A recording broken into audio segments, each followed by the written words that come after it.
You are here at Sonrisers. I'm really glad you're here, and, we're gonna get started right off the bat. Go ahead, Tom. How you doing? Absolutely.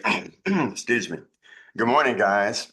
I don't know whether or not many of you or any of you are, watching the Olympics. Matter of fact, I was up this morning that Hold on a probably, second. If everybody would mute themselves, that would really help me out a lot. I really would appreciate that. Thank you. Go ahead, Tom. Sorry. thanks. Yeah, I was up around maybe 6 a.m., a little before 6, and track and field was there.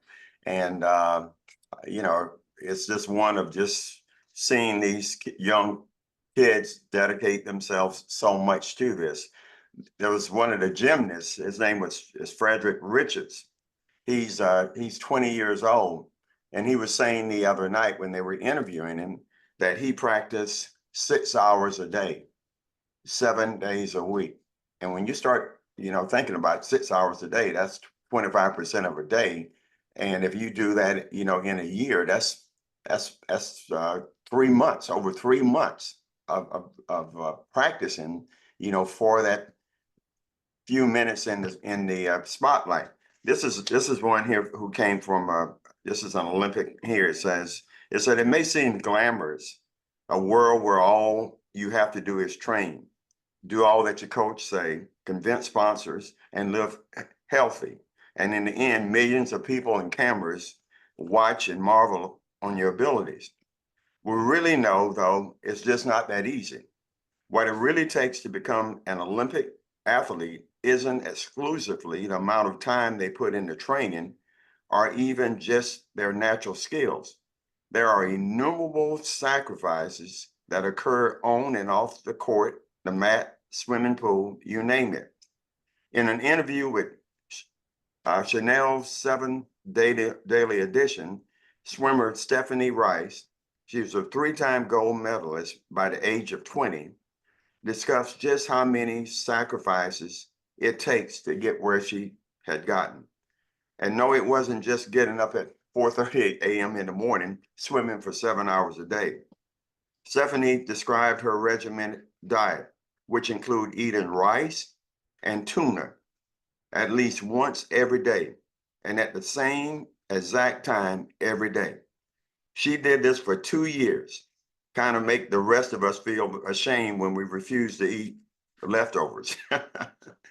Socially, she had to give up her school formal to attend a competition and could never just go out and grab a coffee with friends.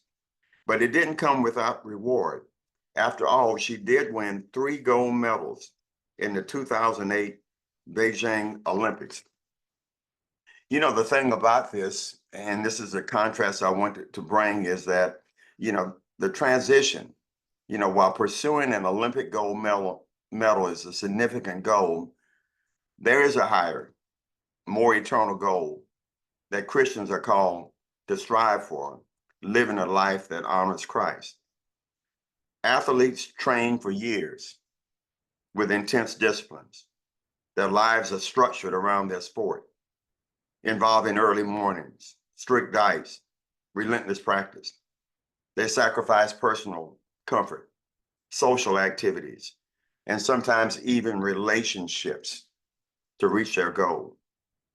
The pursuit of goal requires setting clear, measurable goals.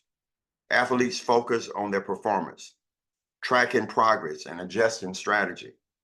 Their eyes are always on the prize, and every action is aimed at achieving that singular objective. Winning an Olympic medal brings glory, recognition, and a sense of accomplishment. It's a tangible result of years of hard work and dedication. Just as athletes train rigorously, Christians are also called to a disciplined spiritual life. This includes prayer, reading scriptures, and living our faith through action. The sacrifice may include giving up personal desires, practicing forgiveness, and serving others selflessly. The ultimate goal for a Christian is to grow closer to Christ and live a life that reflects his loving teaching. Setting spiritual goals might involve striving for greater understanding, personal holiness, and impactful service to others. The rewards of living for Christ are different, but far more greater. They include spiritual fulfillment, eternal life, and the joy of knowing that one life's aligned with God's purpose. The recognition is not of worldly acclaim, but of a deep, abiding relationship with God. And that this is a peace that comes from living according to his will. The temporal versus eternal. Olympic medals are temporary and they fade. The glory of an Olympic achievement is fleeting compared to the eternal reward that Christ promised us.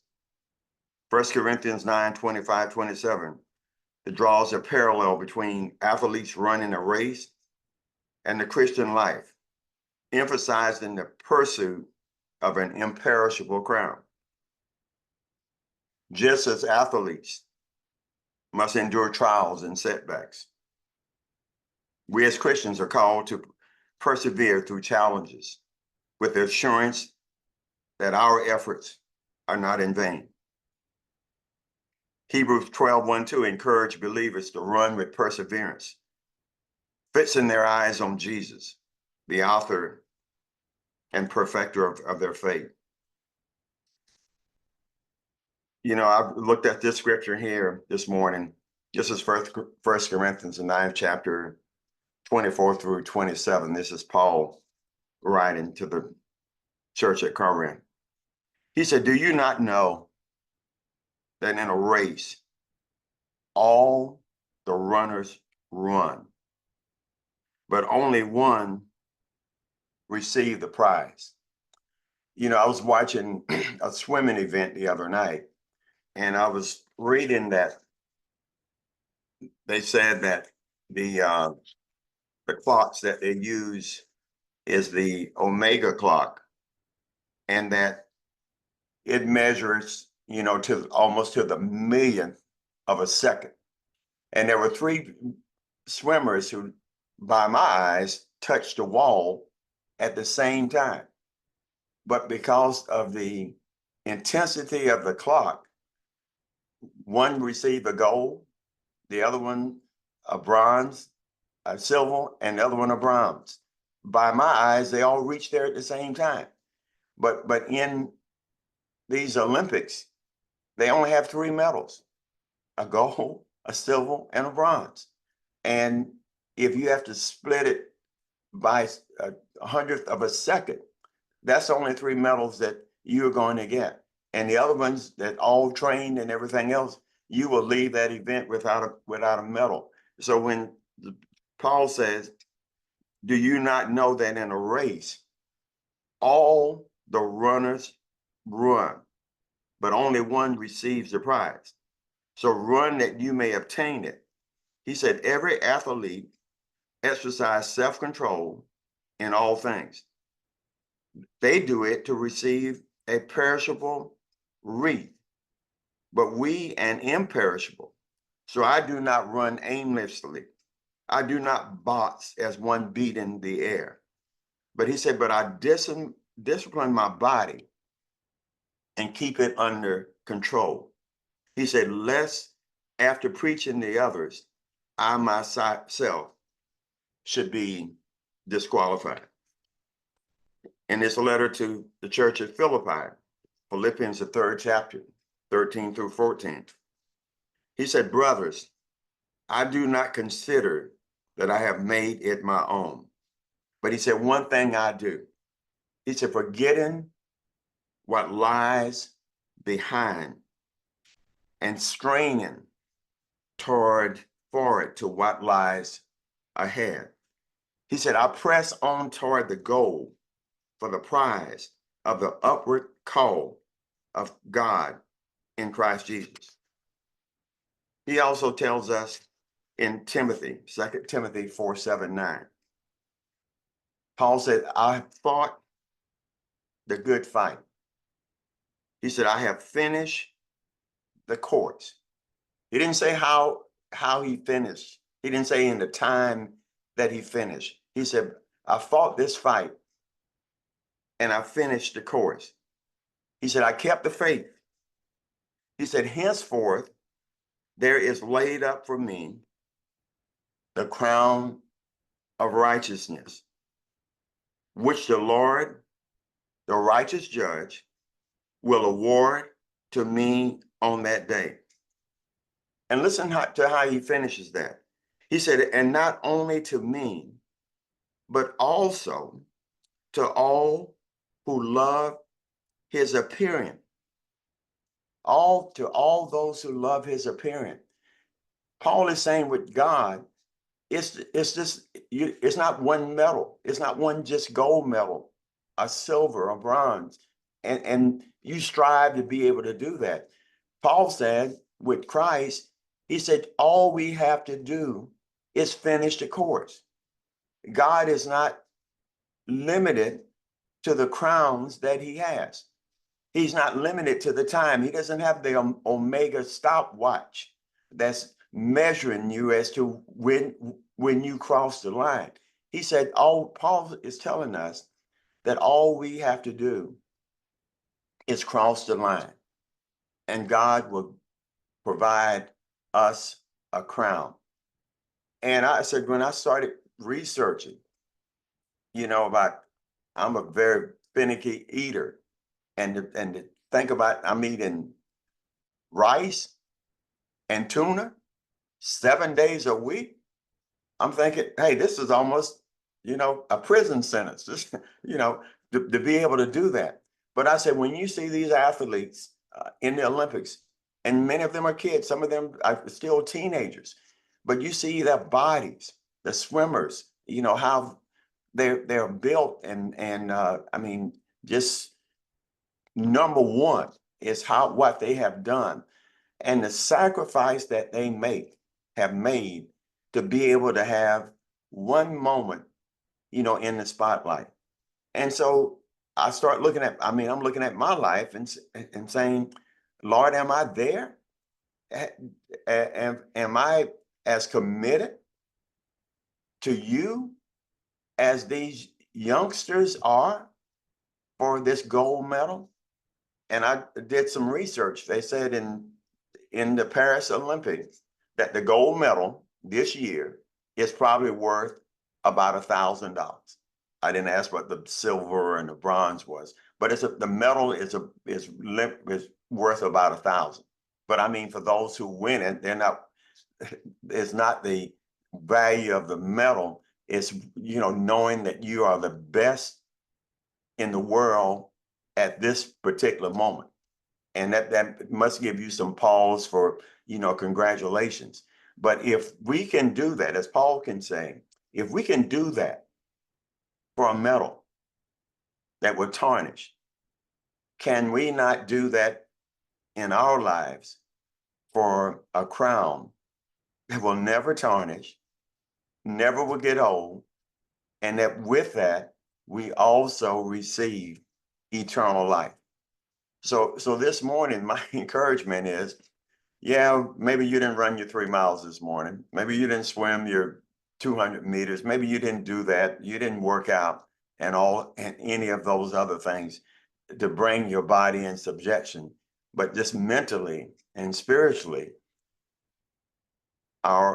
is your eyes on the prize? Is that something that you're dedicated to each day, of reading your word, reading God's word, praying, and just being in him and having him in you?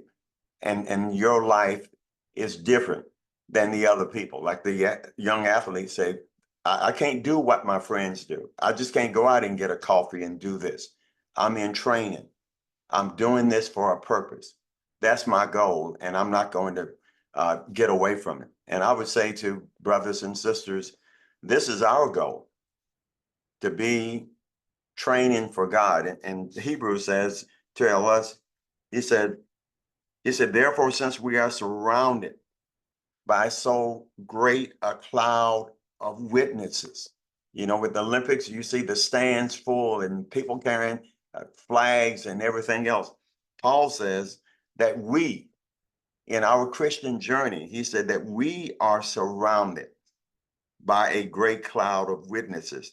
And he said, let us lay aside every weight and every sin which clings so closely. And he said, let us run with endurance this race that's set before us.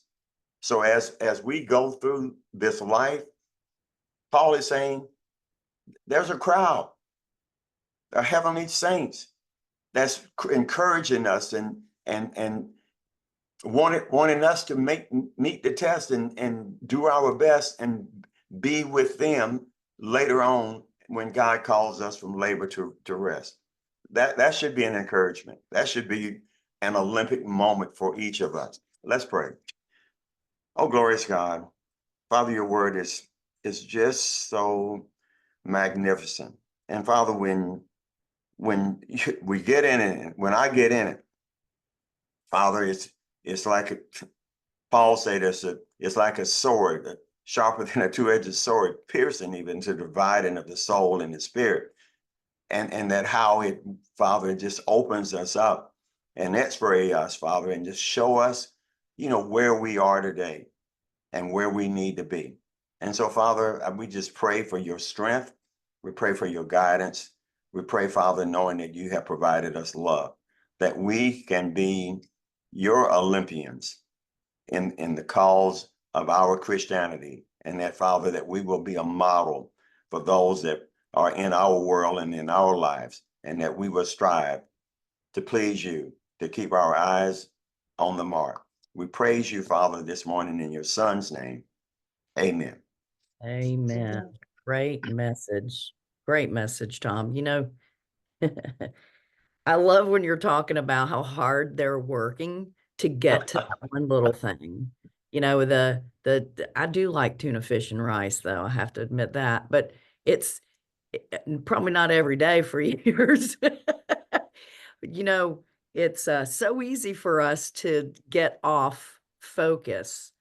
And as business owners, most of us are putting together yearly plans, business plans, goals, and things like that of what we're doing. And I know we do it every year, every quarter. And I'm often convicted.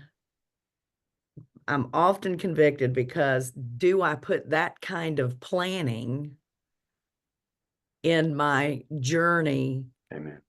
for Christ? Amen. Do I put that kind of planning in there? Amen. That's a big thing to be convicted of. And I think we can all relate to that. Amen. I hope we can. I hope I'm not the only one. If it is, I really didn't mean it, y'all. No, that was really good. Thank you so much. I really appreciate it. All right. We are going to go straight. We got a really busy day today. And because we've got really important things we want to cover today. And I'm so excited that you guys are here. This is an all-time high for us. We're at 112 people on this call, and I'm beyond excited, but that's what happens when you bring superstars on, right? So that's awesome. Thank you so much. Bryan, are you ready to get going? Oh, I'm ready to get going because it was a good week. It's a good news week for We had a great meeting last night at Statesville, didn't we? Yeah, Statesville, man, they had like 38, 40 people there last night. It's a good meeting. Really good meeting. If you're ever in Statesville, the first Thursday of the month. Great meeting. Great. It is a great meeting, and she's got a great group of people who spoke. And Wendy, you spoke last night, and that was awesome to hear a little bit more of your story and your journey. So it was great to be there and get some nuggets from you. I took pages of notes, so thank you. Figured you'd heard it all anyway. There's always some new stuff there. There's always Awesome. some new stuff. The Fed spoke this week, Wendy, and they did not move rates. We didn't think they were going to move rates. It's usually not a big surprise what they do. We kind of really focus in on what are they saying, right? It's not the action that they take, it's the notes from their meeting and their kind of line of what they think is coming that the market really looks at and clamors to. And so the Fed say we're not cutting rates this time, but we're open to rates being cut very soon. So they said that the risk to unemployment and inflation is becoming balanced. So the Fed's tasked with two things, but unemployment low and keeping inflation low. And sometimes when they pull one lever to fix one thing, they break the other thing. So usually when they start to slow down the economy, that's going to lead to unemployment. And so then they don't want unemployment to get too big and too out of hand. So then they start stimulating the economies, right? So they're always bouncing back and forth. And so they said that we've made further progress towards our inflation goals, and unemployment has started to move up, but remains low. We've kind of thought that the Fed would be afraid of a 4.2% unemployment rate. And that's when they think that we'd start taking actions. Well, the last unemployment measure we got was 4.1%. And today, the BLS report comes out, and the BLS report could show us a 4.2% unemployment rate. So when we look at jobs and jobless claims, the initial jobless claims rose 14,000 last week to the highest number we've seen in a year at 249,000 initial jobless claims. Continued rose 33,000 to 1.88 million. But this is probably understated because once you're on unemployment, you only have 6 to 9 months of benefits and then you fall off. So the continued jobless claims number is not increasing drastically, but the people that are now no longer getting unemployment probably is increasing. So it's probably a measure that we can't truly track any further. Apartment rents rose in July, but year over year, apartment rents are down 0.8%. And we're at the point in the year where apartment rents usually rise through the summer and then they usually fall through the winter. That's kind of a normal trend. So we'll probably see apartment rents continue to come back down. And housing caused one of the big numbers in unemployment. So we expect those rent to continue to fall. Quit rate. I saw a stat. The quit rate is down to 2.1%. It's the lowest since 2018 when you remove COVID. So people are like, ooh, maybe I shouldn't leave my job right now. That seems like a bad idea. So want to share a couple of screens with you real quick.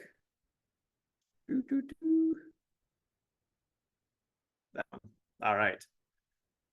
So with the Fed saying that they're going to cut rates, this is a chart that shows the Fed funds rate, the blue line, and then the mortgage rates, which is the red line. Hey, Bryan, and you can see your screen's not showing up. You're black. There you are. So your internet connection's really tough. So I don't think. Oh man. I don't see your screen at all. I see you now. All right. You disappeared a couple times. Let me see if I can switch internet connections, and maybe we just skip the slides and go to the next person because I know you got a busy day. Yeah, if I switch. You're lagging pretty good too, by the way.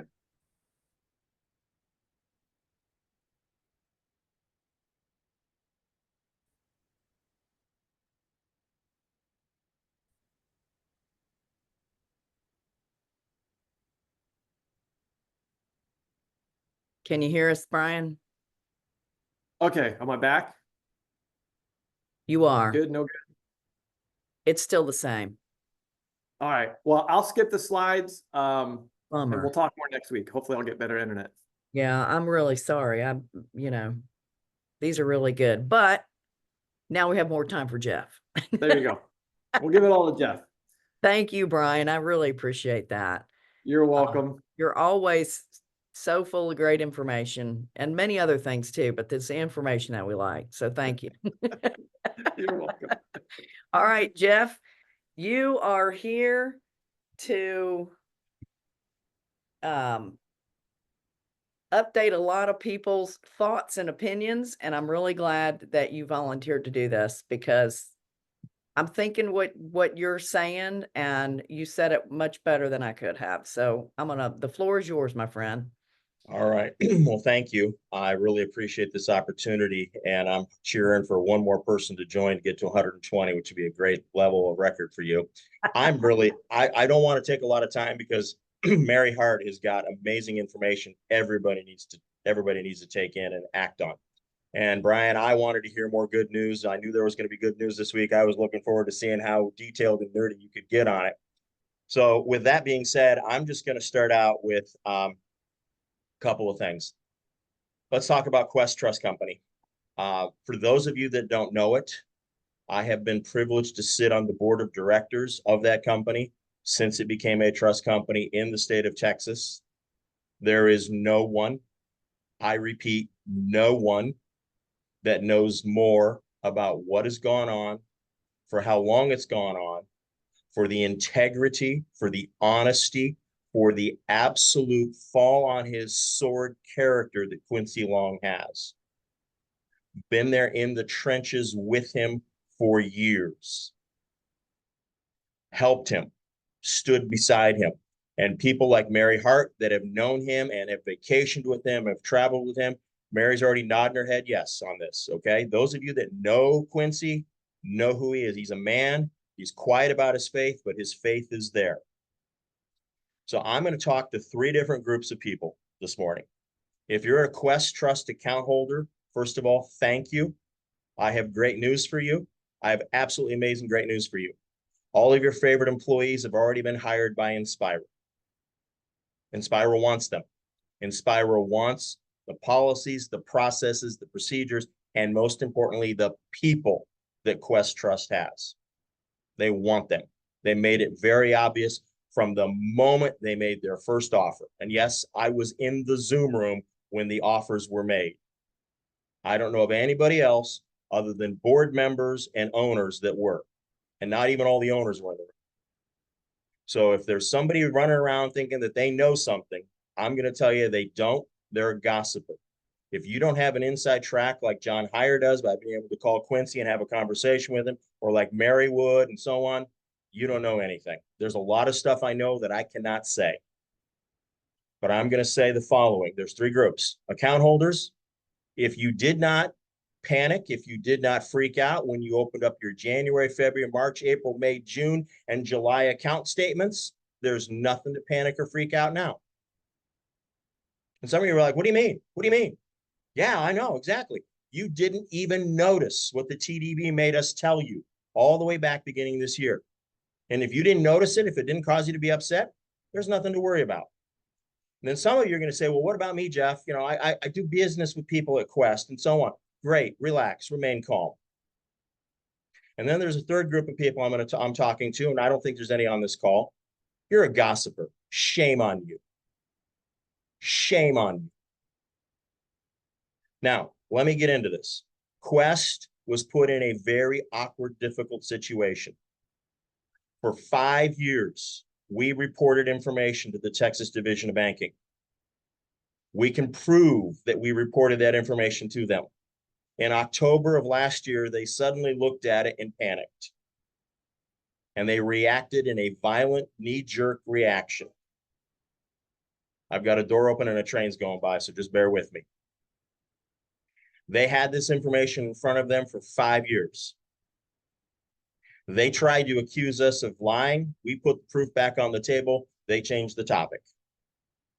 What happened was this: a combination of a regulatory overreaction, where they then demanded that Quincy personally put another $10 million of his own personal money into the company in the form of restricted capital, or you have to bring on a partner or sell the company.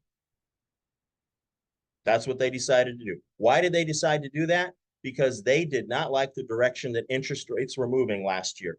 I don't know of anybody that liked the direction interest rates were moving last year.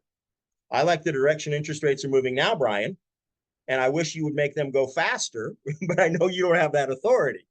But they were freaking out in October and November. Now, folks, I'm going to tell you, I have spent hundreds of hours My good friend, Ashley Cash, that I know Mary and Wendy and many of the other ladies on this call, you know her. Ashley and I have poured hundreds of hours into Quincy, into Quest, into doing this, getting this done.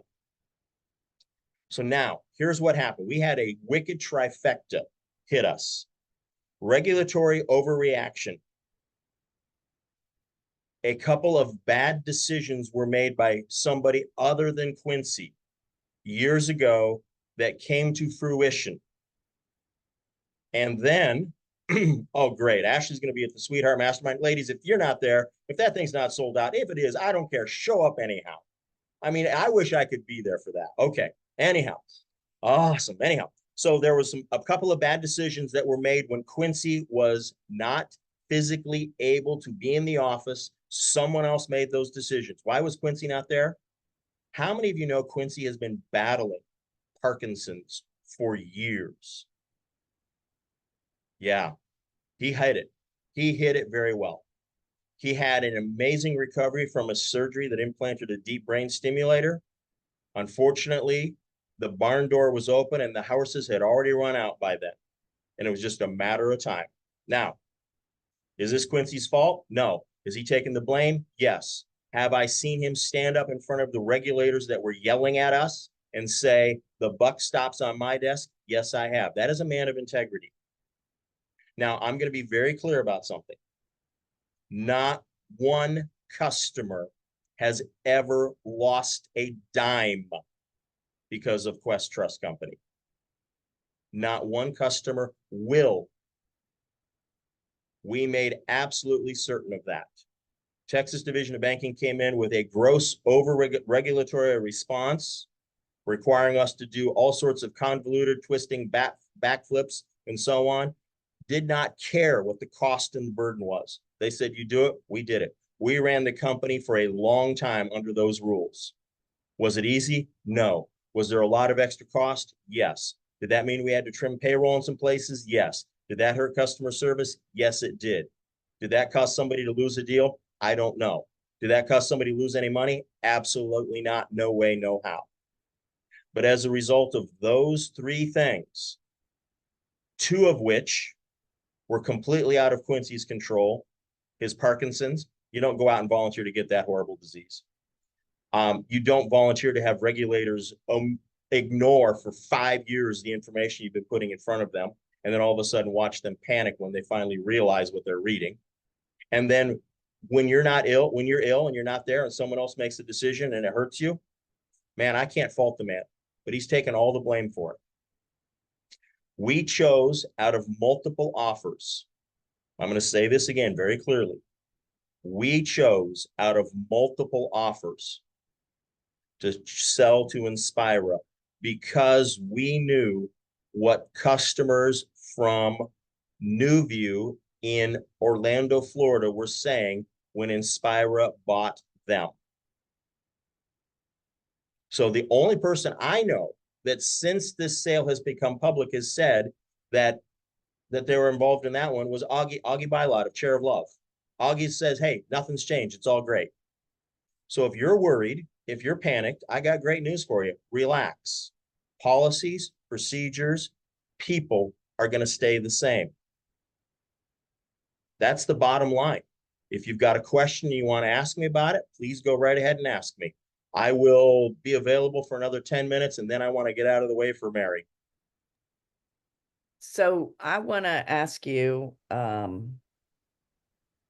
want to ask you about this because a lot of people said this and I've seen it happen. So, when companies are bought out,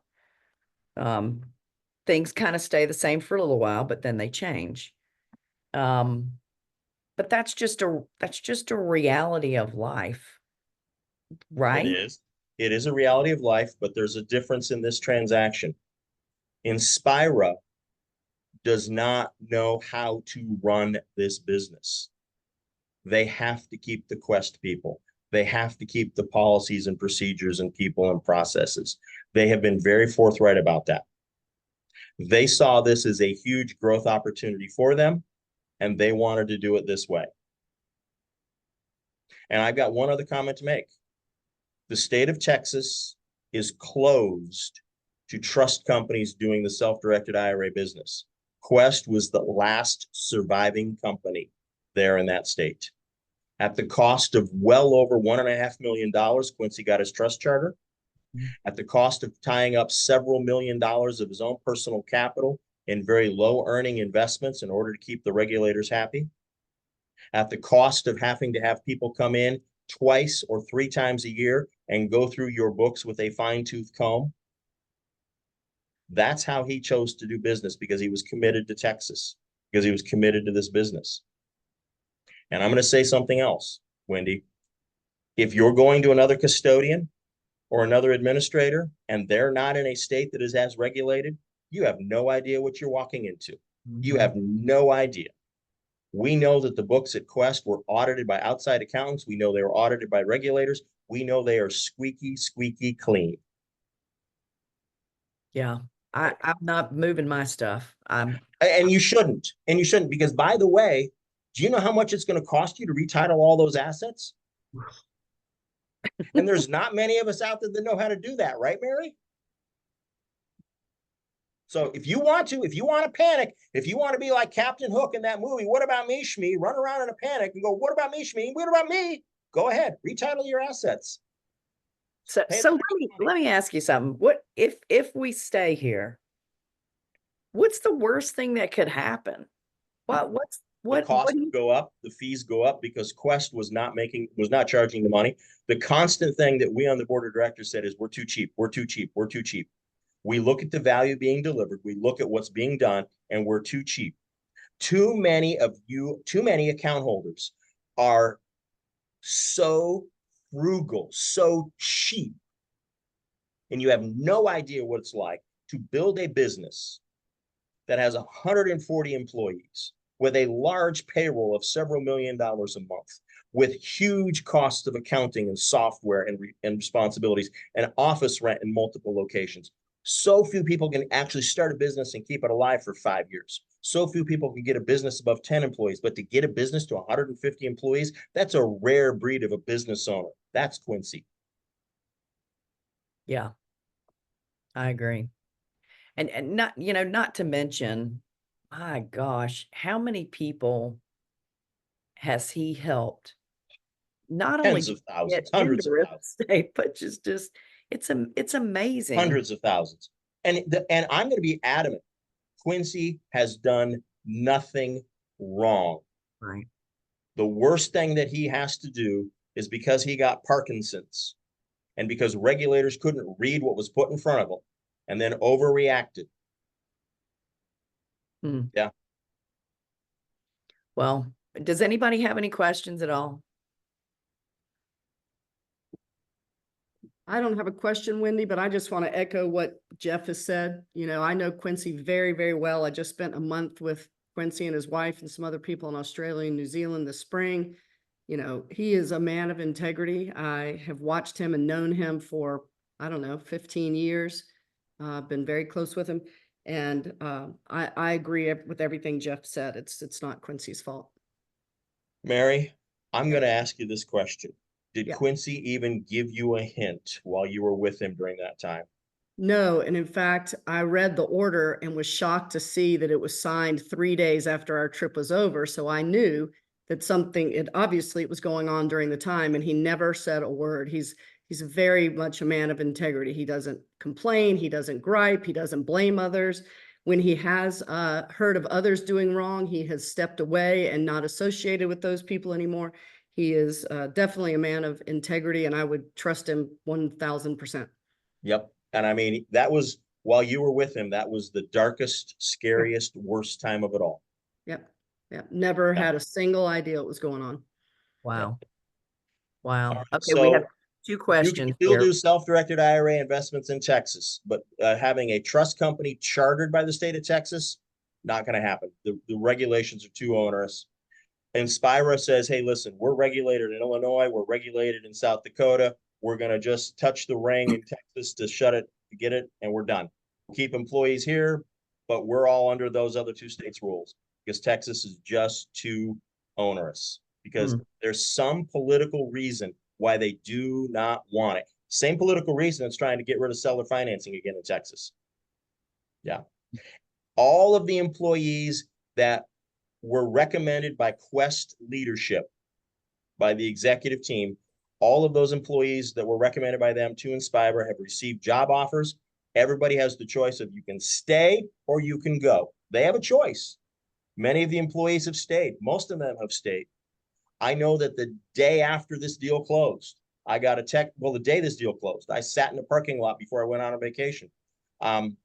I know the day this deal closed, right afterwards, I got a text message from 3 key leaders saying, we've all received written offers of employment. We're going to take them.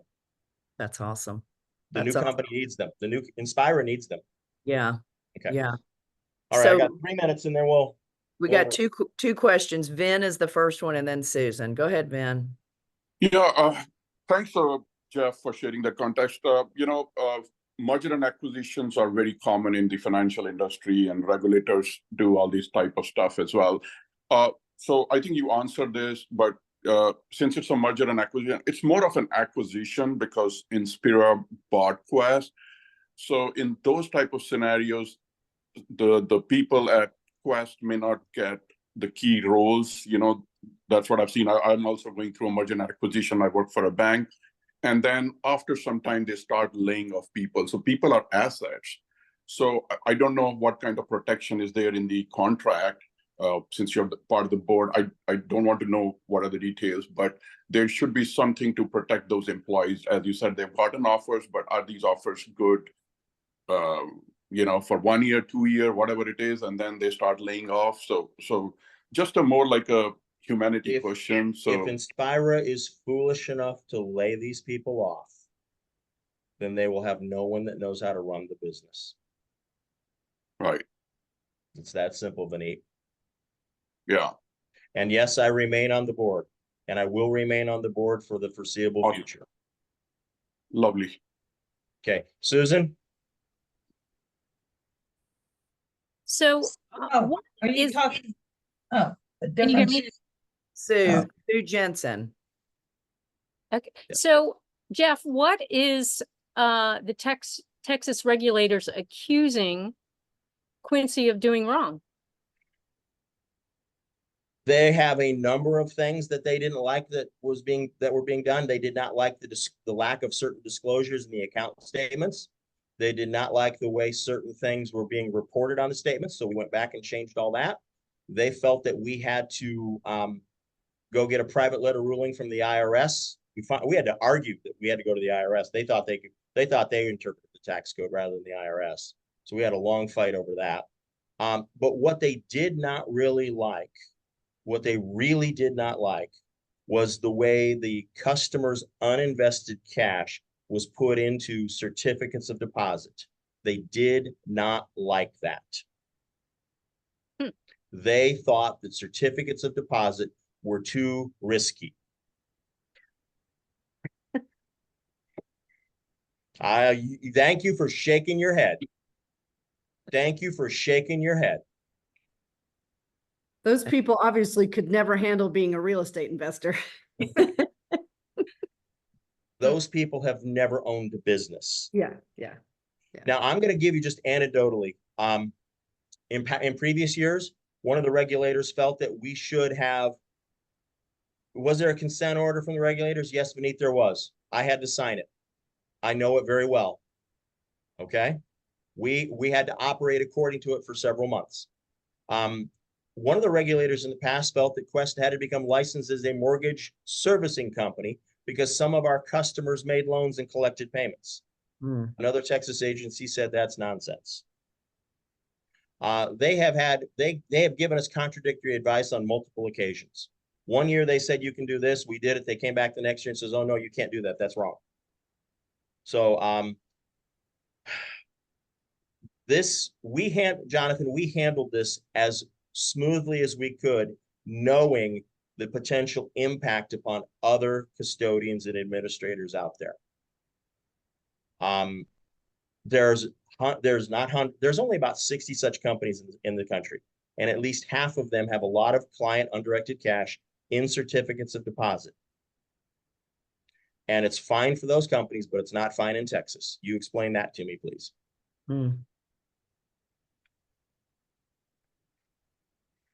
This has been great, Jeff. I really appreciate it. Yeah, It's and Wendy, I'm going to stop. I'm going to just say this one last time, folks. If you thought that Quincy gave you great information, if you thought that you learned from him, he hasn't changed. He's still that same man of character. Keep your accounts right where they are. Thank you.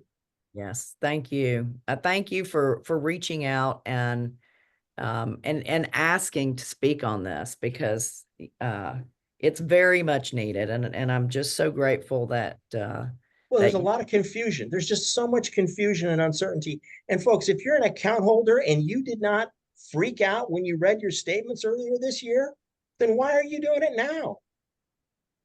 yeah, they didn't read their statements. Marcia, I can't answer that question. That's a Quincy question to have to answer. I can't answer that question. I would like to, but I can't. Awesome. Yeah. All right. Thank you, Jeff. This has been awesome. Very, very grateful. I know you got to run. Have a great, awesome day. And all right. Thank you much. And I wish I could stay for Mary, but when I was coming back from vacation, I scheduled something for 8:30 this morning, and that's in 12 minutes. So I'm going to sit here and mute until that time. All right. Thank you, Jeff. You know, I have the pleasure to call Mary Hart my friend. And I've always said she's one of the smartest chicks I know in the world. And it's such a pleasure to be able to hang out with her. I'm really excited that I get to do a mastermind with her.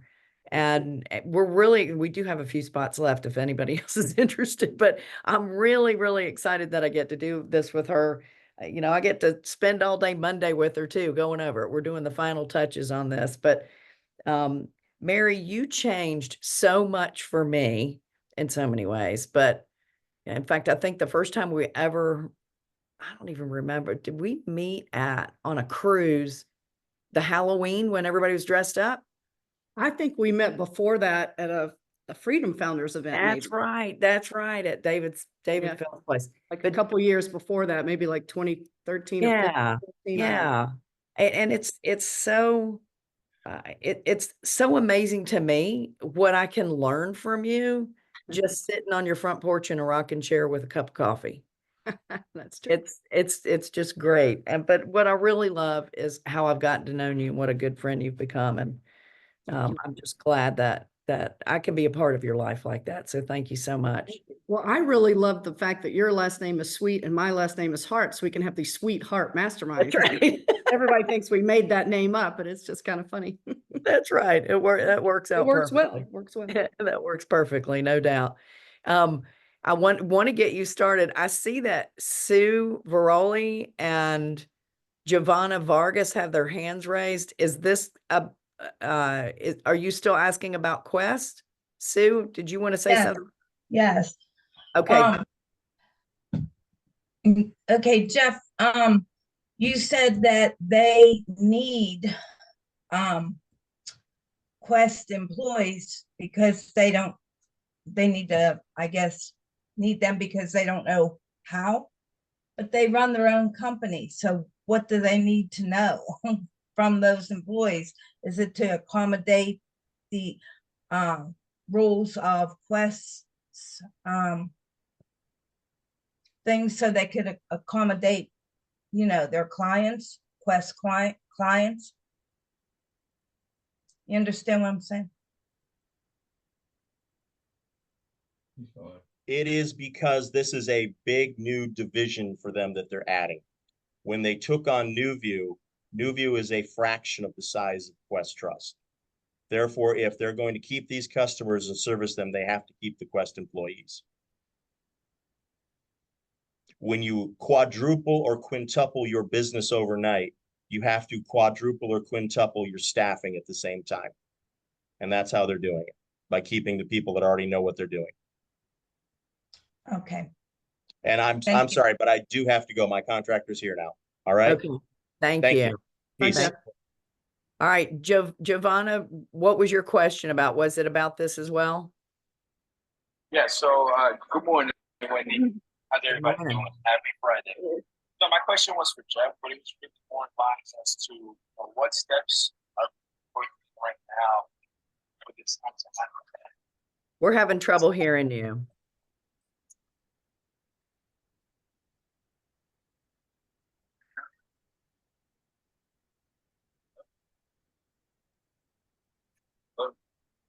Okay, try it again. Can you hear me now?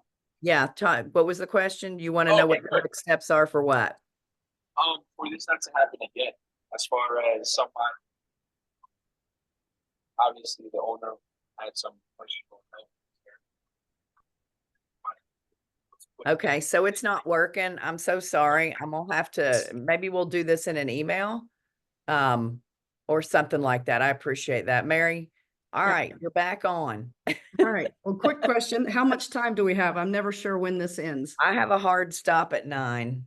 Okay, so we've only got, what's that, 38 minutes. Yeah. I talked for 2 days about this topic. I know So you did. this is going to be a very short version. And I want to have a little time for questions. So rather than do slides, I'm not going to do slides. I just want to hit some highlighted points, if that's okay. We're going to talk today about what I call and have called for many years. I'm going to change my view. Your ultimate love letter. And to me, your ultimate love letter is not only doing your estate planning documents, but there's another piece of it as well that I'm going to talk to you about. But before I get into any of that detail, I want to have you guys visualize something. I don't know how many of you are in your business alone, or how many of you have your spouse or other family members or other business partners working with you. I'm a lone wolf myself right now. My husband is not involved in any of the business or real estate investing things that I do. I've been trying to get my kids involved, but they're all off doing their own thing right now as they're young adults. And so although I have I have 2 businesses that have business partners, the majority of what I do is just me. So everything is in my head, right? Now, if you're like that, or if you don't have someone you know could take over tomorrow, I want you to think about this. I want everybody to visualize that if tomorrow, all of a sudden, without warning, you could make no decisions, you could answer no questions, you are either in a coma in the hospital, you are dead. Nobody knows whether you're coming back from your disability. Nobody, obviously you're not coming back from the dead to this mortal coil. I want you to visualize that. What would happen if tomorrow you just simply were not available? Does somebody out there know how to take over everything that you do in your daily life, your personal life, your business life? Every decision you make and every conversation you have, from the moment you put your feet on the floor in the morning until the moment you go to sleep. Who would do that for you? Is everybody freaking out about now? Because even I, as an estate planning attorney, and you guys who don't know me, I am a retired attorney. I'm still licensed. I've been an attorney for 33 years. I've represented probably tens of thousands of people in estate planning. It feels that way anyway. And I'm very passionate about this topic because we all work so hard, particularly this group of, we're real estate investors. We work so hard to create wealth. We work so hard to create generational wealth, but it is human nature to just ignore the death and disability part. None of us want to think about that, right? We don't want to think about it. And it just seems like something to put off for tomorrow. And so I think the last statistic I heard was that 67% of Americans have no estate plan at all. 67%. Nothing, not even a handwritten will on a napkin. So I want to hit a few highlights about why this is important and some of the things that I have found to be not intuitive. Some parts of the law that people might think they understand, but they don't, because we're not taught this stuff when we grow up. It's not taught in school. And unless you've had to administer a loved one's estate and really understand some of this, it's just not something we know or think about. And some of you might have heard me speak and you might have heard of some of this. So I apologize for that, but it's always good to hear it twice.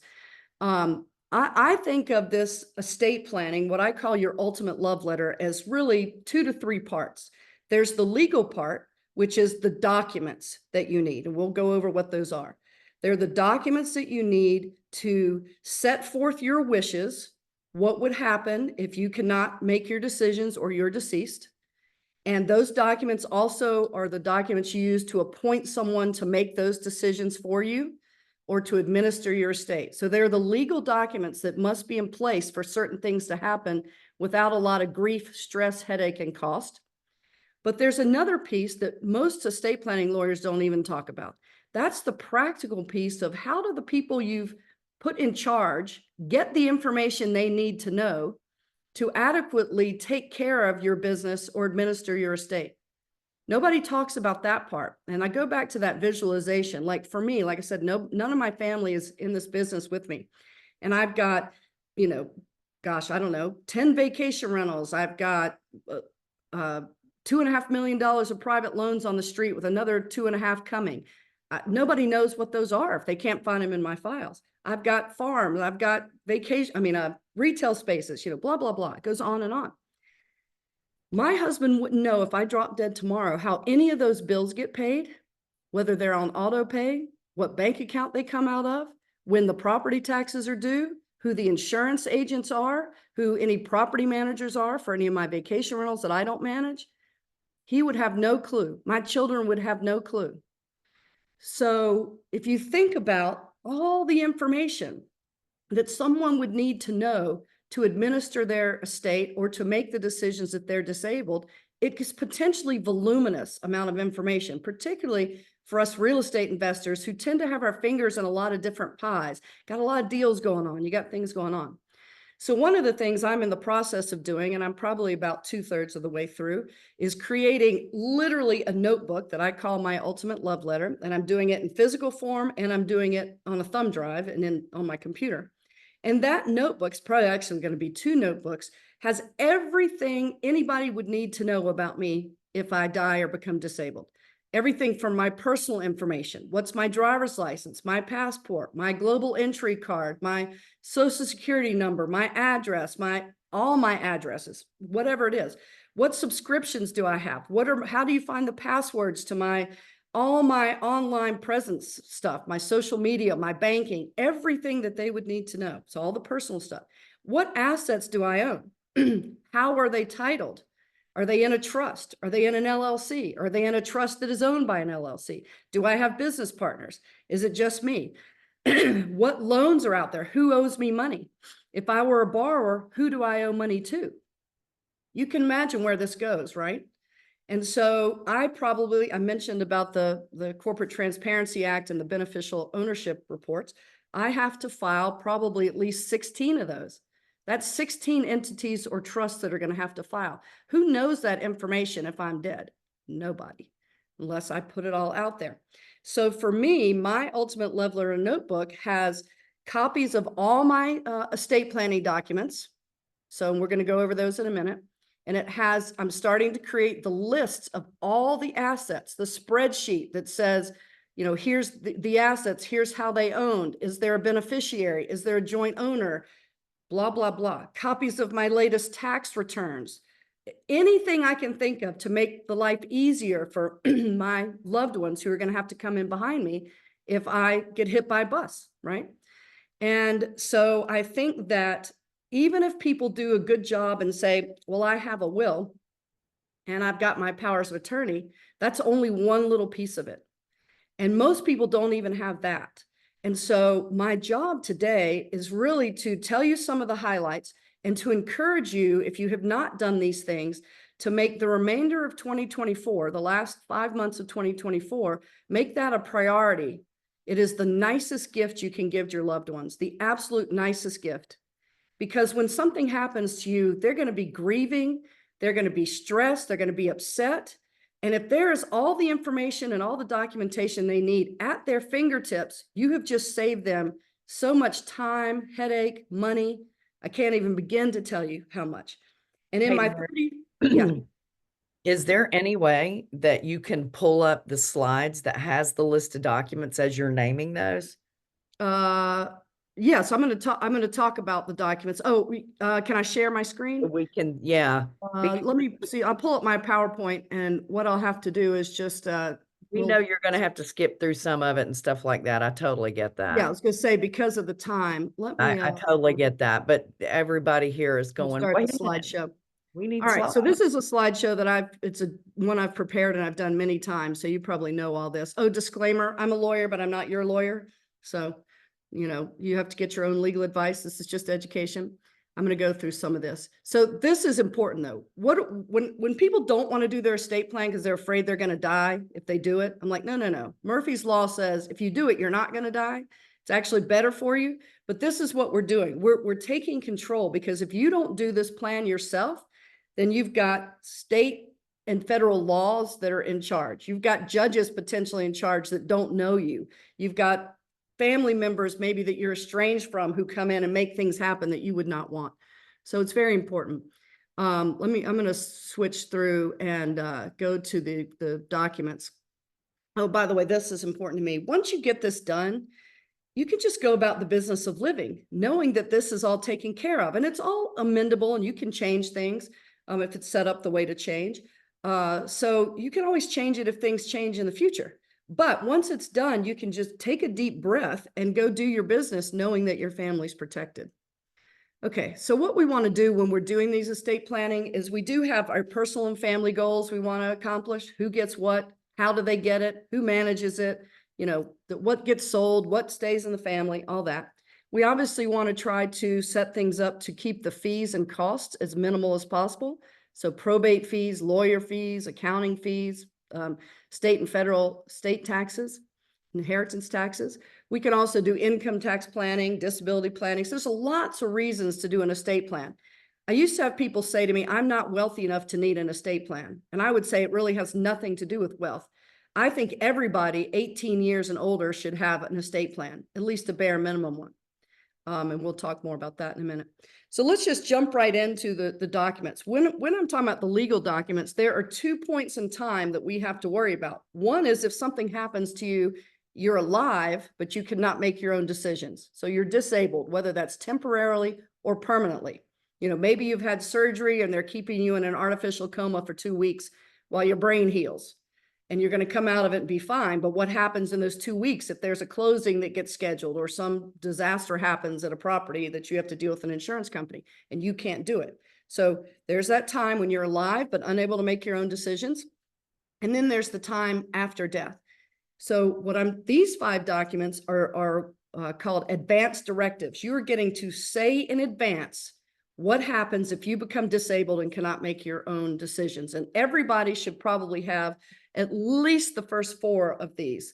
And let's go over those real quick. And I think I have slides for each one. Yes. So healthcare power of attorney. If you cannot make your healthcare decisions, you need to have a power of attorney in place that appoints someone to make your healthcare decisions for you. That can be one person, it can be co-agents. But if you name more than one person at a time, you need to say in the document, do they all have to agree or can any one make the decision? And keep in mind, if you name co-agents, like if I said all 3 of my children and I said they all have to agree, what happens if one person doesn't agree, then my doctors cannot move forward with my medical decisions.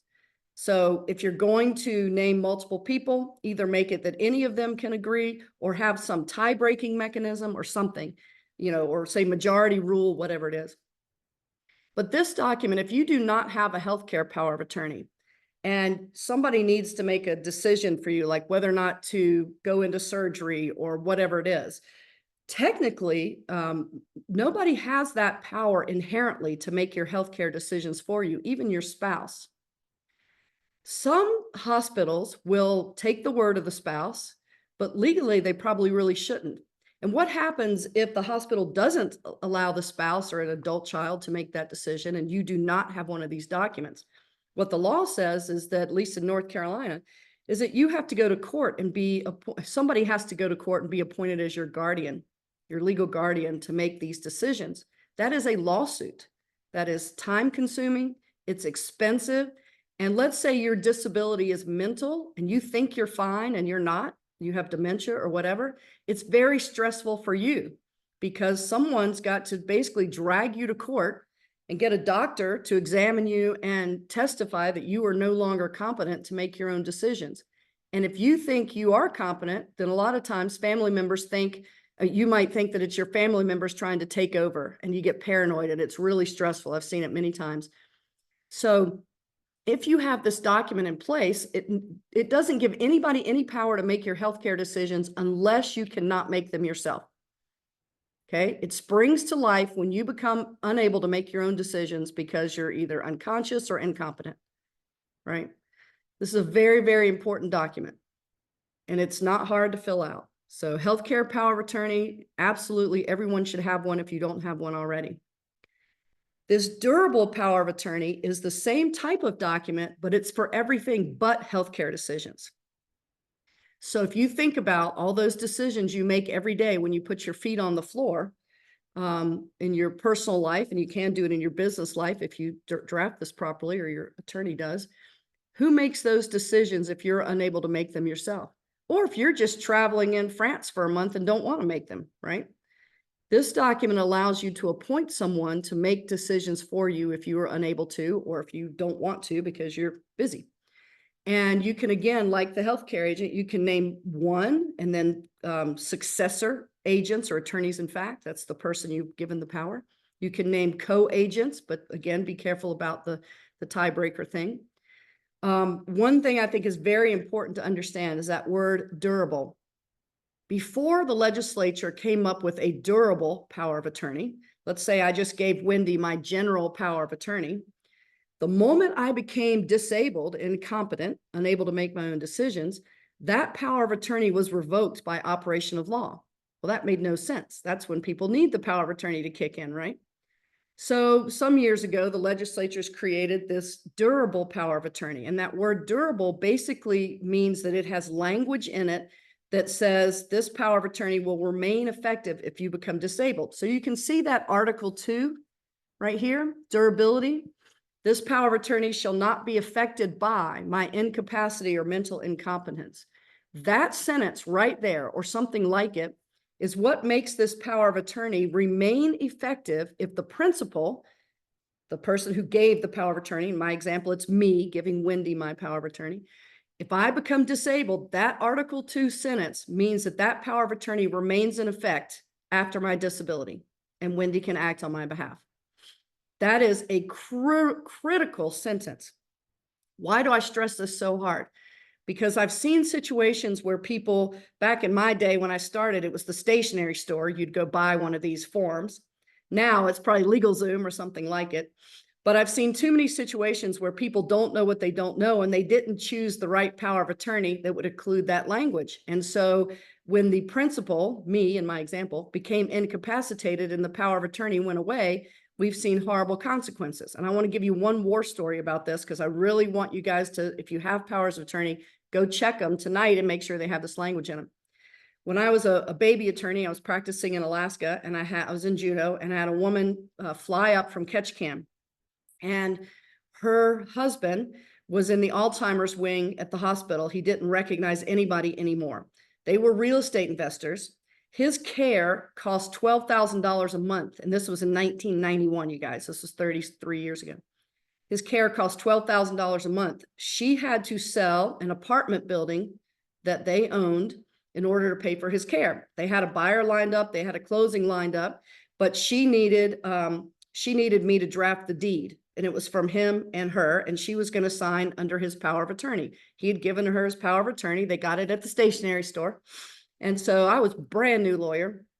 And it was the first time I had to give bad news because she came in and she handed me the power of attorney, and I looked at it and I realized it did not have this durability language in it. He was completely incompetent. So what that meant was that that power of attorney was no longer valid. What that meant is she had to go get appointed as his legal guardian to have the authority to sign the closing papers and the deed to transfer that apartment. What that meant was that they had to give notice. She had to give notice to an adult daughter that they had been estranged from for over 40 years. Long story short, they lost the closing because this now took over 2.5 years to get her appointed as a guardian and cost probably $15,000.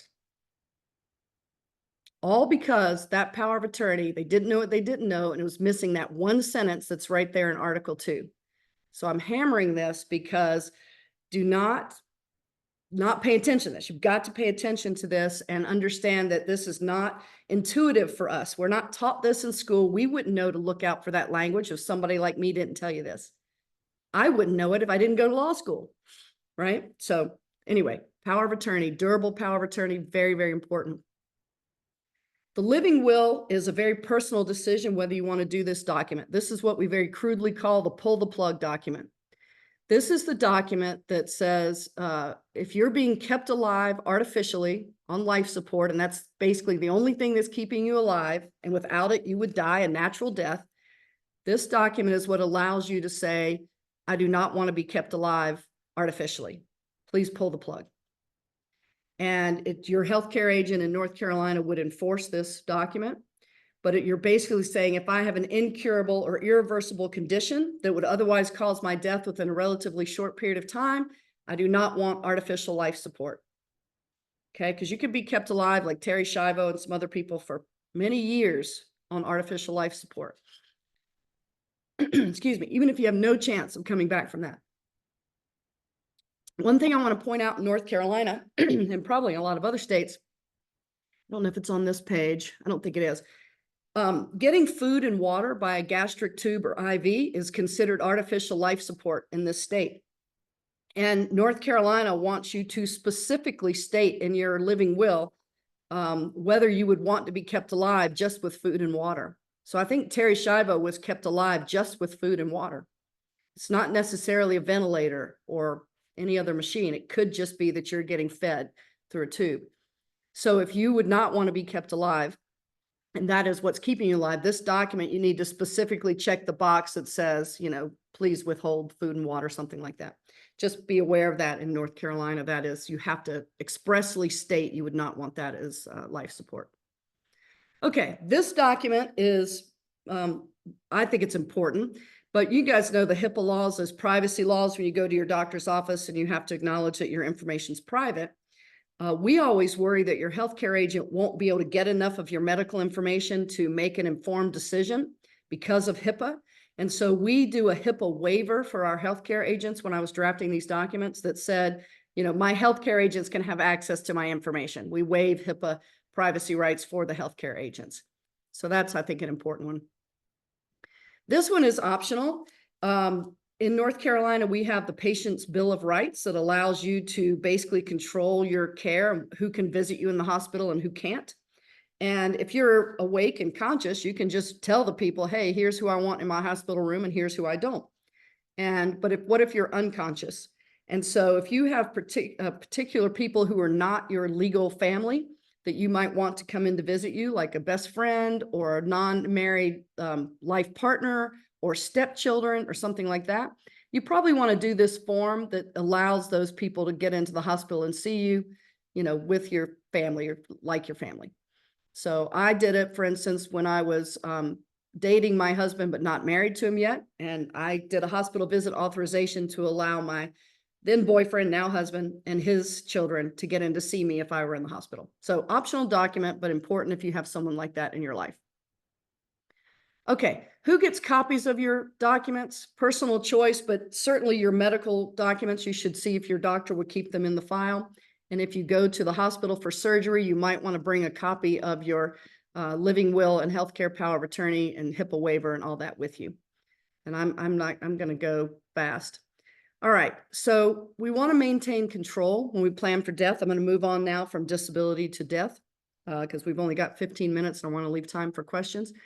The biggest thing that I want to talk about that I think is a real misconception, and I see it as a problem all the time, is we don't understand in this country, because we're not taught this, how assets pass at death. And so people think they might think their estate plan is in place, but they fundamentally have messed up if they don't understand how assets pass at death, which then dictates what documents control and what will happen. So I want to move on to that part. This chart is very important. You guys should take a screenshot of it. How assets pass at death. Most people seem to think if they have a will, that will govern everything. Well, I wrote a will. I leave everything to Wendy. No, your will does not necessarily govern everything. Your will is only going to govern assets you hold in your separate name at the time of death for which there is no joint owner with a right of survivorship. There's no designated beneficiary. There's no pay on death beneficiary. There's nothing like that. It's not in a trust. So if I own my house in the name of Mary Hart, when I die, that's in my separate name. It's what we call a probate asset. It will go through probate because it's just in my separate name. And it will either go through my will if I have one, or if I don't have one, the legislature has created a will for me. We call that dying intestate without a will. But either way, if I die and something is held just in my separate name, it's going to go through probate, either through a will or through the legislature's will. So for instance, if I have a house deeded to Mary Hart, or my LLC is owned, my interests are just in the name of Mary Hart. My bank account's in the name of Mary Hart with no pay on death beneficiary. My IRA says Mary Hart, but it has no beneficiary, which is a problem. It's probably going to go through my estate, which will go through probate, which you do not want. So only those assets in your separate name go through probate. The next box, if you own an asset in a joint name, so I see Ken and Sue Veroli, they're on my little screen. If Ken and Sue own a property in the name of Ken and Sue Veroli, joint tenants with a right of survivorship, or in North Carolina, tenants by the entirety for married people. When one person dies, that asset passes automatically to the surviving joint owner by operation of law and the titling document, in this case, the deed, that says it's joint tenants with rights of survivorship, whether that's a deed, a brokerage account, a bank account. But you can also have things that have two names on them and they're not with a right of survivorship. We call that tenants in common. You guys as real estate investors probably know what that is. So let's go back to Wendy and me. So I'm gonna go back to the beginning on the deed. Separate name just says Mary Hart, goes through my will or intestate will. If it says Mary Hart and Wendy Sweet as joint tenants with right of survivorship, I die, Wendy gets that asset the moment I take my last breath. If this deed says Mary Hart and Wendy Sweet as tenants in common, 50-50, and it can be any percentage, whatever the deed says, 30, 70, 40, 60, but if it doesn't specify, it's 50-50, then my 50% is considered in my separate name and goes through my will and goes through probate, and Wendy's 50% is considered in her name, goes through her will, goes through probate. Right? See the difference? So just because something has two names on a document, a titling document, does not necessarily mean it has a right of survivorship. You have to look further to the document itself, and if it's not clear, then to the law of the state that governs. So if there's a right of survivorship, it'll pass to the surviving joint owner. If there's not, it's treated as two separate properties. If something is titled in the name of a trust, then it's going to go through the trust document to the trust beneficiaries. So whether that's a land trust or a revocable living trust for estate planning or any other type of trust, revocable, irrevocable, doesn't matter. If the deed or the bank account or anything else is titled in the name of the trust, it will go to the trust beneficiaries.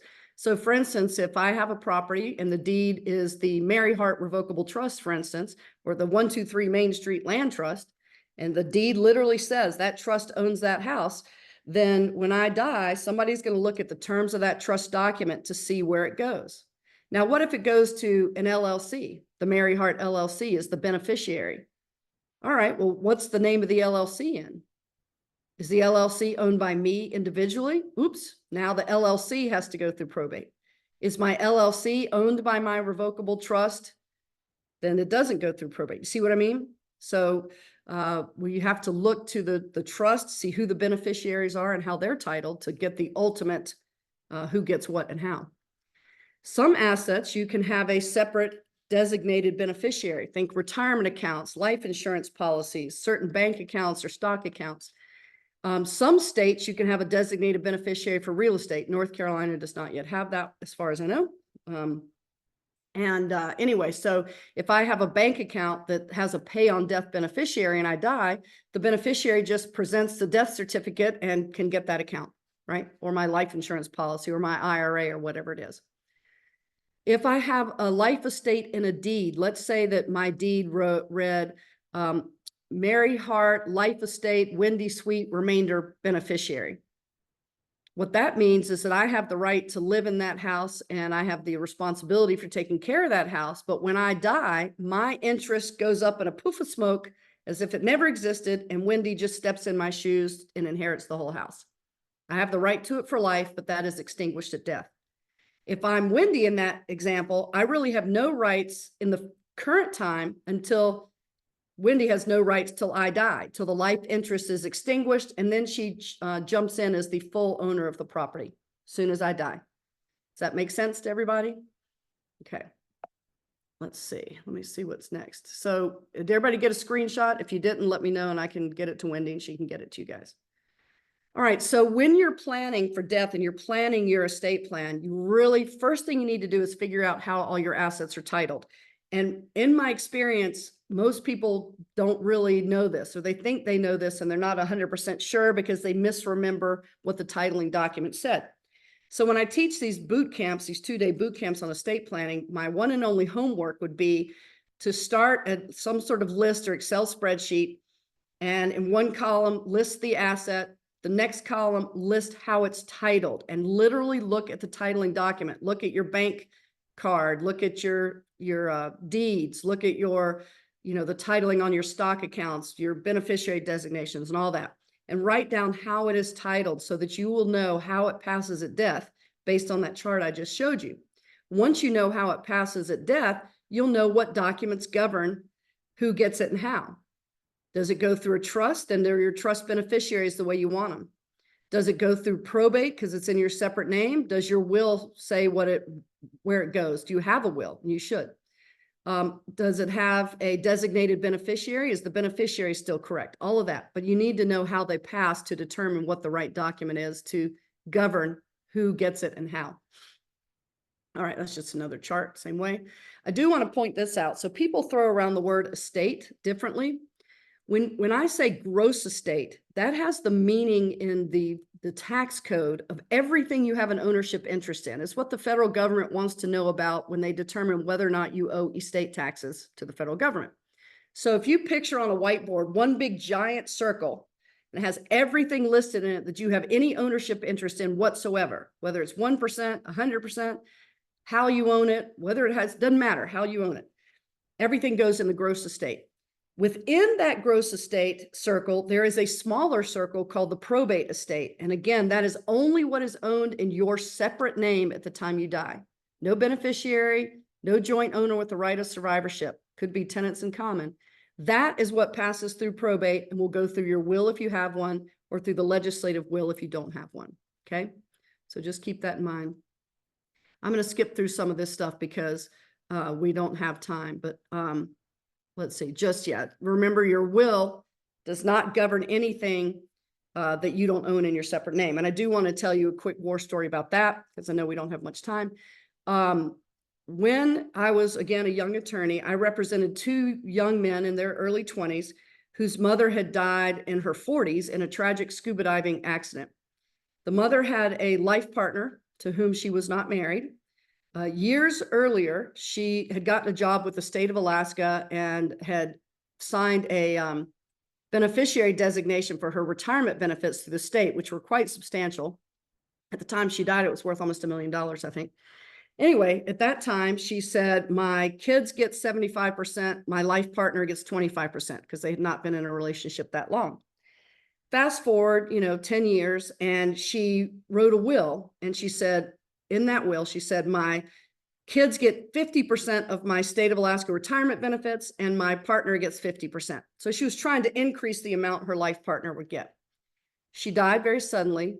And of course, what governed was not the will, because this is a type of asset that had a beneficiary designation. So it was governed by the beneficiary designation, which meant it went back to the old one that said 75% to the kids, not 50% to the kids and 50% to the partner. We all knew what she wanted, but she didn't use the right document. So there was a lawsuit and there was this, I ended up representing the kids. Long story short, we settled before it got to court. The kids got less than 75%, more than 50%. So we know that the mom's wishes were not carried out, but she didn't know what she didn't know, and she didn't set up her estate plan correctly.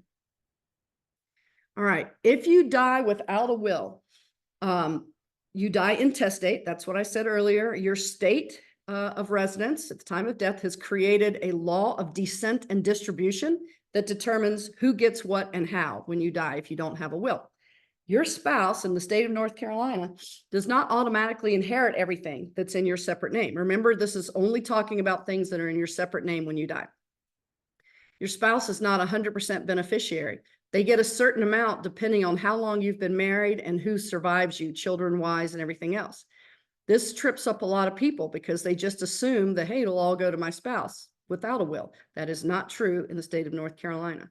So you need to make sure that you do your own will if you want things in your separate name to go to your spouse, or if you want to change whatever it is the state law says. And you can Google North Carolina laws of descent and distribution and figure that out, what North Carolina says. All right, I'm going to go through this. Oh, one thing I do want to say is this one too. In most states, but I'm going to talk about North Carolina, you cannot disinherit your spouse without a prenuptial or postnuptial agreement allowing that. So even if you are separated, but you're still married, your spouse is entitled to a fraction of your estate when you die. Even if you say in your will or whatever that your spouse gets nothing. If you're married, unless they've signed a premarital or postmarital agreement waiving this right, they have the right to an elective share of your estate. And again, I think in North Carolina, they've changed it, and it has to do with how long you're married and who survives, how much you might get. Used to always be just a straight third of everything you own, but it's a little different now. And you can Google North Carolina spousal elective share and find that out. All right, so let's go down. I'm going to talk about trust real quick. Do we have 2 more minutes and then we can take a question? I just want to say this about trust. Trusts are not, people don't understand trust, but you guys are real estate investors. A trust is just a contract. It's a written contract between the person who sets it up, which we call the grantor, the settlor, the trustor, the trustee who administers the trust for the benefit of the beneficiary. Everybody gets confused between a revocable trust for estate planning and a land trust. They are different, similar but different. They're both revocable trusts. And we don't have time to go into a whole lot with trust, but I want to make a couple of crucial points. Because these are revocable trusts, both the land trust, the personal property trust, and the estate planning living trust, they are not creditor protected. They're not creditor protected. If you have a house in a land trust or in a revocable trust and you get sued, let's say you're the individual beneficiary of these trusts and you get sued because you ran a stop sign, the judgment comes against you personally, that judgment can be executed against your assets in your revocable living trust or in your land trust or your personal property trust. If you have a land trust or a personal property trust, you should never be the individual beneficiary for that very reason. You should always have some other entity as the beneficiary, an LLC or something like that, because that provides at least a little more creditor protection between the trust and your personal liability. Okay. But if I have a house in a land trust and somebody slips and falls in that house and they sue the land trust and they win, land trust is the owner, they're going to get the equity in the house. It's not protected. Most people don't think that. Hopefully Jeff and John Heyer and I have been saying this for enough years that people really understand this now. But they are not creditor protected trusts if they are revocable. The general rule is that if you have the power to control something, your creditors can get it. Okay? The only types of trusts that really work for creditor protection are irrevocable, meaning you have given up the right to those assets permanently. You're not the trustee. You're not the beneficiary. In most cases, there are a few states where you could be a possible beneficiary, but you can't demand anything. You just hold your hand out and hope the trustee gives you something. So please keep in mind that land trusts and things like that have their purpose. They can be great for flexibility, for being able to move quickly, for some anonymity, but they are not creditor protected entities. Your revocable living trust or land trust, really any trust, will keep that asset out of probate because remember, now it's not in your separate name as an individual. If I've titled something to the Mary Hart Revocable Trust or the 123 Main Street Trust, now it's owned by the trust. So when I die, it's not in my separate name, even if I'm the trustee. It's owned now as Mary Hart Trustee, not Mary Hart Individual. So it does not go through my will, does not go through probate. It goes to the beneficiary of the trust. So that's one of the main reasons we use, particularly the estate planning revocable living trust, is to avoid probate, to have a more seamless administration. revocable living trust can technically be administered in an hour after somebody dies. A probated estate will take minimum probably a year and probably more like 2, sometimes 3 to get everything wrapped up. Okay. All right. I think we're about out of time, Wendy. Let me stop sharing and we'll take questions real quick if we have a minute. Well, I can tell you my first question is, when can we get you here to talk about trusts? Yeah. These conversations, particularly like the conversations about wills and probate, could be an hour. The conversation about trust is minimum an hour. The conversation about revocable living trust versus asset protection trust versus land trust is an hour. I mean, it's just a big topic. So Yeah, we'll talk offline about that. I'm happy to come talk about it because I get very sad when I see situations go wrong because somebody didn't know what they didn't know, because we're really done a disservice in this world in our schooling when we're not taught that. Somebody does have a question. Revocable trust turned to irrevocable at death. Absolutely true. Absolutely true. If I set up a trust as a revocable trust and I'm the grantor, generally speaking, I'm the only one who can revoke it. But if I'm dead, obviously I can't revoke it and I can't change it. It becomes irrevocable on my death. So whatever's in there at the moment of my death, those terms will be set in stone. So at that point, let's use me as an example. Let's say I have my revocable trust set up, ignore my husband for a minute, but let's say I had everything going into continuing trust for my 3 kids. Nothing goes into trust for them until I die. But when I die, my revocable living trust has split everything into 3 shares, in my example, and give each of my kids a share in trust. Those trusts are now irrevocable. When they're set up, they're irrevocable. Nobody can come in and change the terms of those trusts for my children after I'm dead. Whatever I wanted is what's going to stay. What does that mean? If I've drafted it right, then I've set it up so that those irrevocable trusts that pass to my children are creditor protected. They're what we call spendthrift trusts. The beneficiary cannot use those trusts as collateral. Creditors, if my kids run a stop sign and get a judgment against them, creditors cannot execute against the assets in that irrevocable trust. So in my parents' estate plan that I helped set up, we actually, there's 6 kids. We split that up so that it goes in, 1/6 into trust, well, large amount to charity. After that, each of us get a 1/6 of the estate in trust for life. Why did I do that? Most people say, why would you do that? Because if it's in trust for life, first of all, it's not subject to division in a divorce. It's not subject to the claims of my creditors. If I run a stop sign, I can still be the trustee.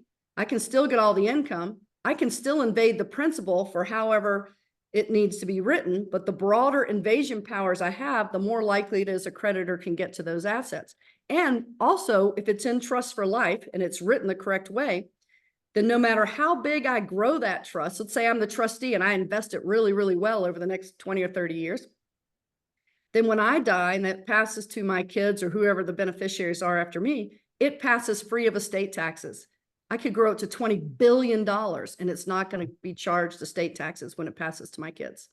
Wow. So there are many reasons to have trust become irrevocable on the death of one person and set them up in ways to protect a lot of people. And it really just kind of depends on your personal situation, whether you want those assets to come out to your kids, say when they're 35 years old, or whether you want them in trust for life or somewhere in between. And so what I get upset when I see all these trust mills and they pop out the exact same document to everybody, because everybody's situation is different. Their personal goals are different. Their financial situation is different. Everything's different. And everybody's situation should be looked at with fresh eyes, not the same document for every single person. And a lot of lawyers don't do it that way. And that makes me mad. I was going to say something else. Forgot what it was. Anyway, it'll come back to me. Do we have any other questions real quick? Thank you, Wanda. There's plenty that are in here. And let's see. Angie, there it is. Angela Wyatt said, is there such a thing as an irrevocable, durable POA? Can a person that's 92 years old with memory issues and unable to handle, day-to-day decisions, not diagnosed with dementia, be a POA? Not sure I understand the total so wording. I'm not sure I understand, but let me say, let's say the 92-year-old gave somebody who asked the question, Angie? So let's say your 92-year-old mother names you as her power of attorney. That power of attorney remains revocable by her so long as she is competent. As soon as she becomes incompetent, it basically becomes irrevocable. But a power of attorney ceases to exist the moment somebody dies. I see this misconception a lot. Somebody dies and their former agent under the power of attorney tries to administer the estate using the power of attorney. It doesn't work. The power of attorney is only viable during somebody's lifetime. Soon as the principal dies, the power of attorney goes away. Now we're in estate administration. Somebody needs to be appointed as the personal representative or executor if there are assets in the decedent's separate name. Does that make sense? Yep. Awesome. Thank Okay. you.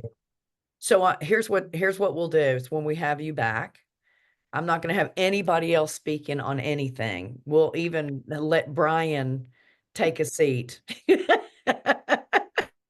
Because I want to get every single moment in that we possibly can. And I know everybody else is thinking the same way. This has been awesome, as I knew it would be. And, you know, what it does is just add more questions. And we wish we had, you know, 2 more days, just like you said it would take to do it. So anyway, thank you, Mary. Thank you a million times over. This has been absolutely incredible. And, we do need to wrap it up. I'm looking for Tom. Are you still on here, Tom? Yes, Yeah. there you are. Awesome. Let me just Awesome. say to Anna, I don't have a chart like that easily accessible, but certainly something we can talk about on another call. Awesome.